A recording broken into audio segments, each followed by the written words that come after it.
A pregnant Jacksonville woman is behind bars in New Jersey, accused of driving nearly 1,000 miles and killing her younger sister. Police say 27-year-old Omelly Dominguez is facing murder and other charges. Another live catfish alive. All right, we're gonna throw it back in the water.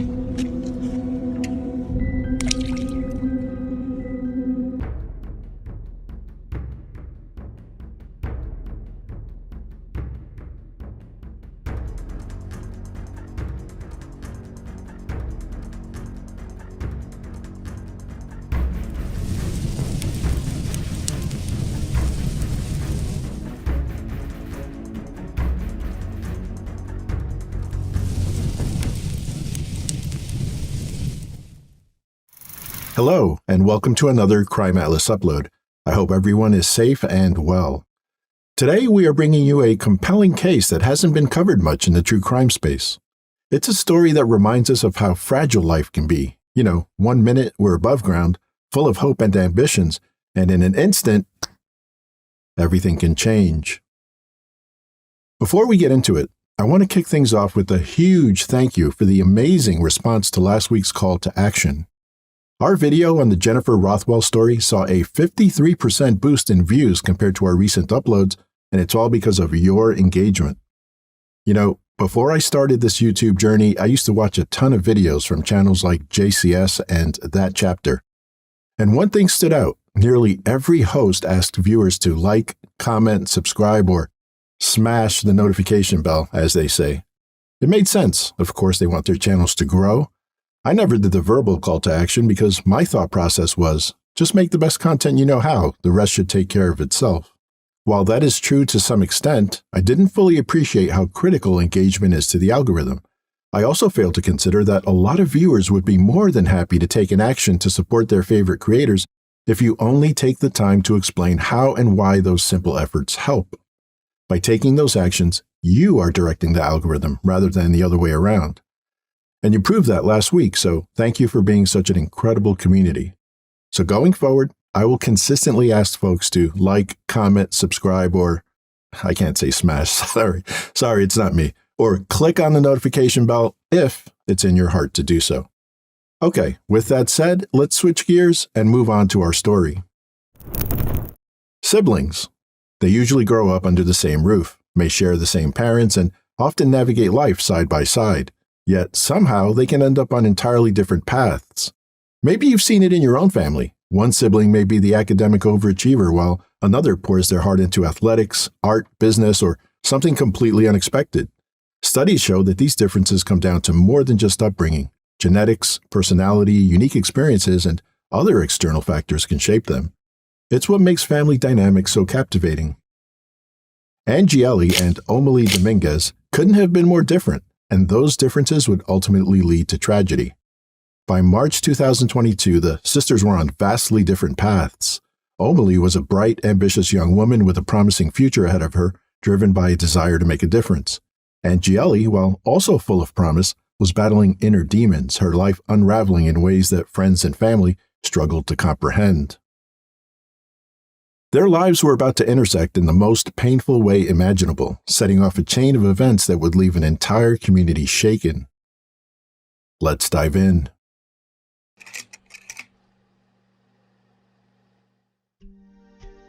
This story takes us to Little Ferry, New Jersey, a small borough in Bergen County.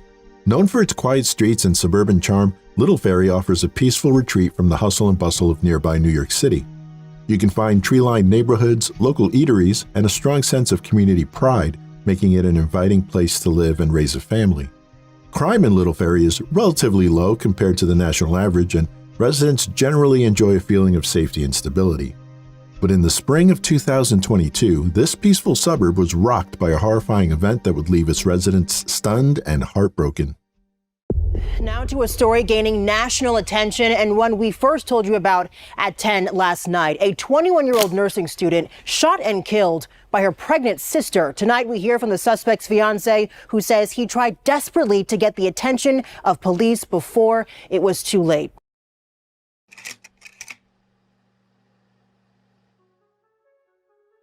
Change was on the horizon in the spring of 2022 for 27-year-old Omelly Dominguez, and it seemed to be for the better.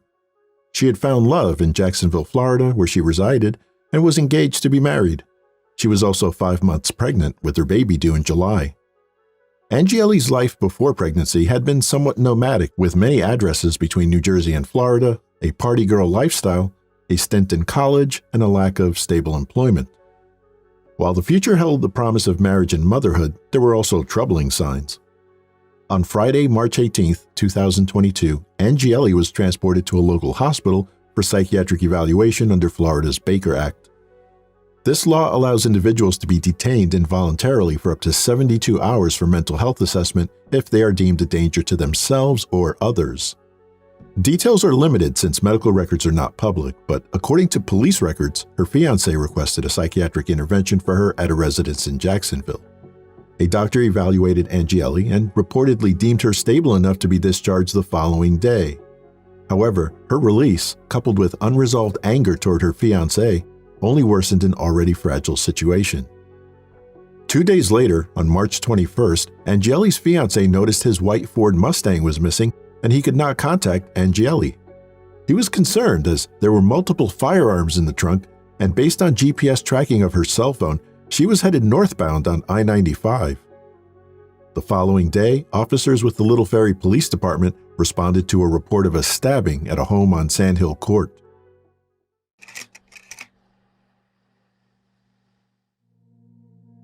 When the Little Ferry police arrived at the home on Sand Hill Court at around 4 p.m., a teenage boy answered the door and said, "She's inside, she's shot."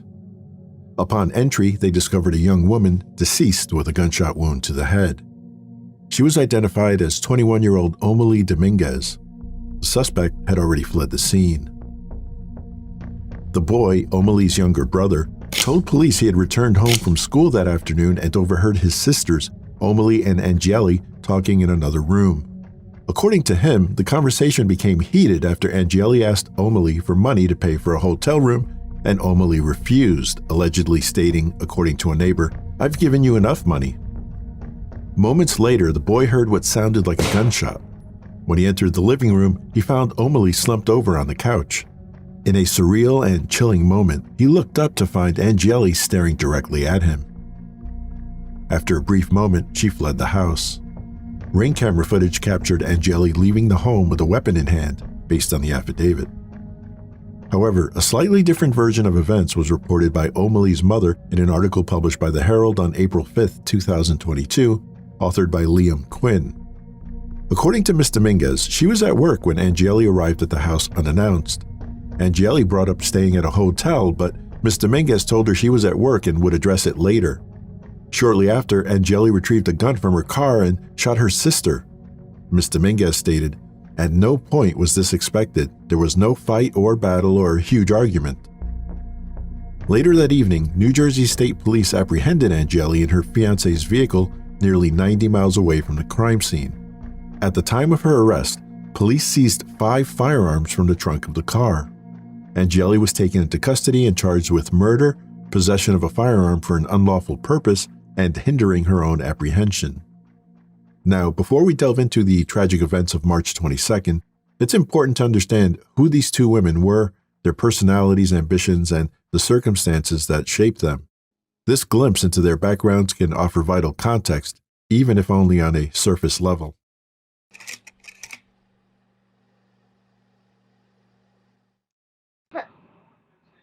Oh my god, these people are watching us. Do you like I care? You don't care about these people? Well, I care about you guys. Yeah, holla. A video uploaded to YouTube by her older sister Angeli perfectly captures the essence of then 12-year-old Omelly Dominguez, bright, energetic, and full of life. According to friends and family, 21-year-old Omelly grew into a person who inspired everyone around her. Affectionately called the Scholar by her family, the nickname was well earned through her academic excellence and ambitious dreams for the future. Born in Union City, New Jersey, Omelly was brought up in a family that highly valued education. She graduated from Union City High School as a cheerleader, bringing that same enthusiasm and dedication into everything she did. Upon graduating, Omelly set her sights on a nursing career, a calling inspired by her compassion and desire to make a difference. She enrolled at William Paterson University, where she thrived as a nursing student, maintaining an impressive 3.9 GPA. Omelly was also a Mu Sigma Upsilon sorority member and was just months away from earning her degree. In addition to her demanding studies, she worked as an admissions assistant at the university. Known for being highly organized, she kept a meticulous planner and an immaculate room, qualities that reflected her disciplined and focused nature. Omelly's family described her as someone who loved life and people, always striving to uplift those around her. For her, nursing was more than a career goal. It was a way to channel her kindness and leave a positive mark on the world. Tragically, Omelly would never see her dreams fulfilled, as what seemed like a common dispute turned into an unimaginable nightmare.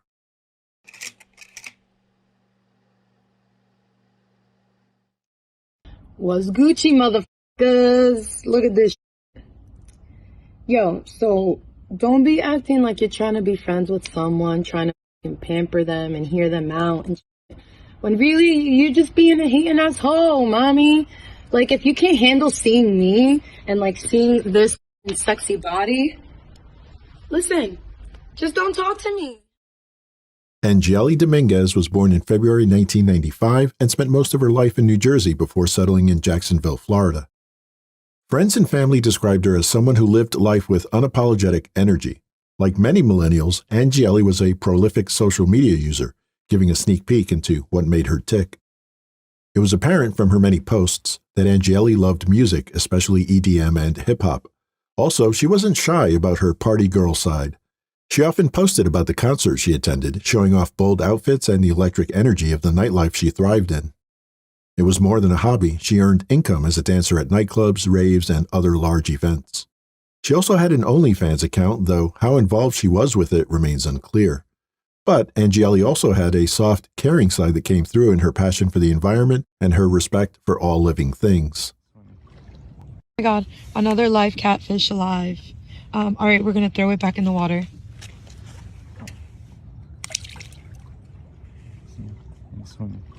Hey guys, so today I went to Stockton Park here in Jacksonville, and I got to hug some trees, #treehugger, but I came across the most beautiful honeybee, and I immediately dodged it out of fear, but that doesn't mean I don't care for them. Honeybees, did you guys know, are actually at risk of extinction here in the United States. The shrimp is alive. We're gonna throw it back in the water. In the fall of 2015, while attending Rutgers University, Omelly displayed her potential by producing a 21-page research paper with an accompanying video titled Toxins in Cosmetics. The paper discusses what can be done to get safer cosmetic products on the market. It is unclear if she finished her degree. What is clear is that she was an intellectually curious individual who was not afraid to think for herself. If something didn't align with her own sense of right and wrong, she wouldn't just go along with it. She lived by her own rules, plain and simple, as attested to by the 40 traffic violations she has racked up over the years. In her social media posts, Omelly displayed a mix of boldness, grittiness, compassion, and authenticity. Whether she was the life of the party or championing a cause she believed in, she was someone who lived life on her own terms, carefree and always true to herself.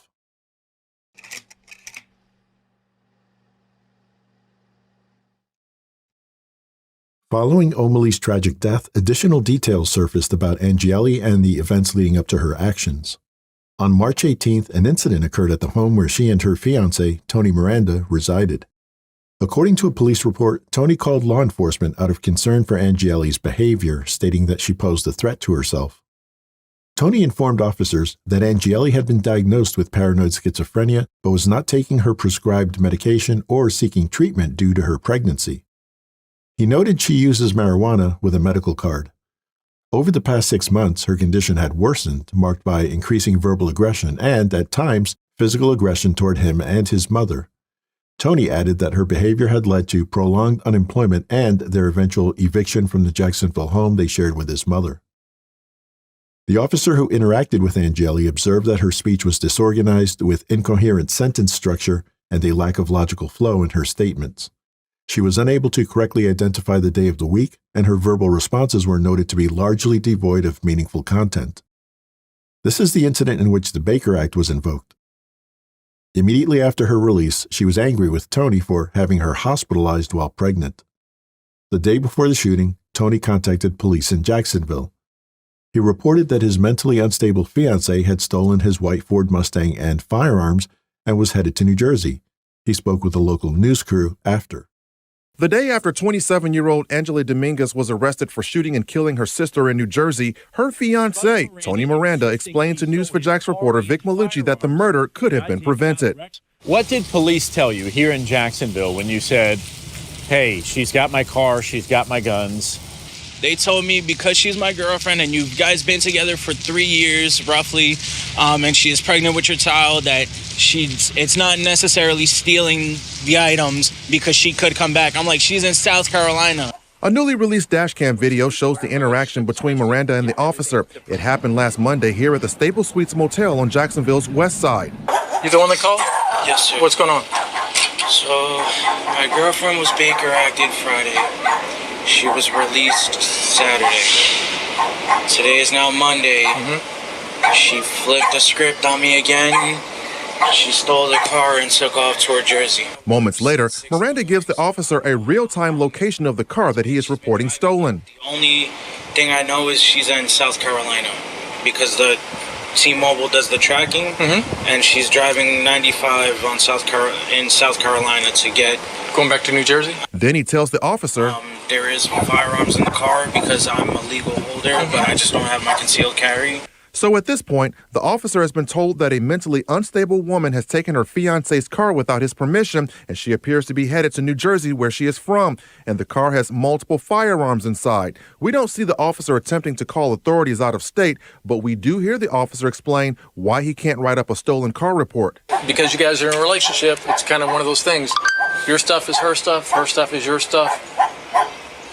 Legally, I can't write it up as being stolen.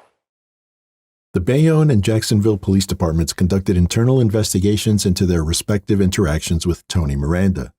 In official statements, both departments concluded that their officers acted within policy and procedures. However, they acknowledged that officers could have handled the situations more urgently. As a result, the departments committed to reviewing protocols to identify areas for improvement moving forward. Meanwhile, Omelly Dominguez faces a potential sentence of 30 years to life in prison if convicted of first-degree murder.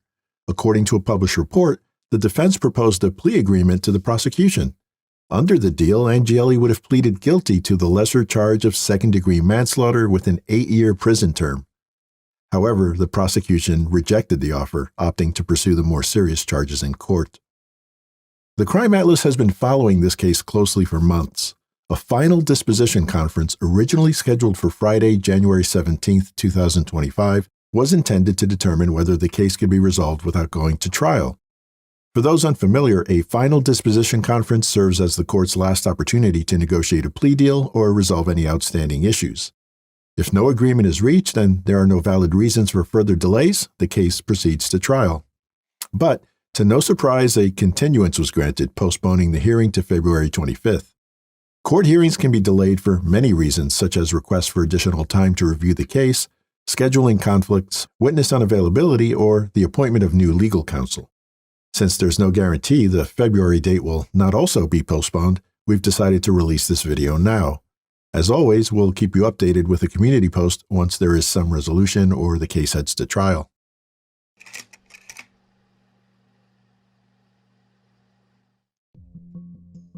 The tragic loss of Omelly Dominguez is a wound that continues to cut deeply for her family, friends, and community. She was a young woman full of promise, compassion, and determination, a scholar with dreams of making a difference in the world as a nurse.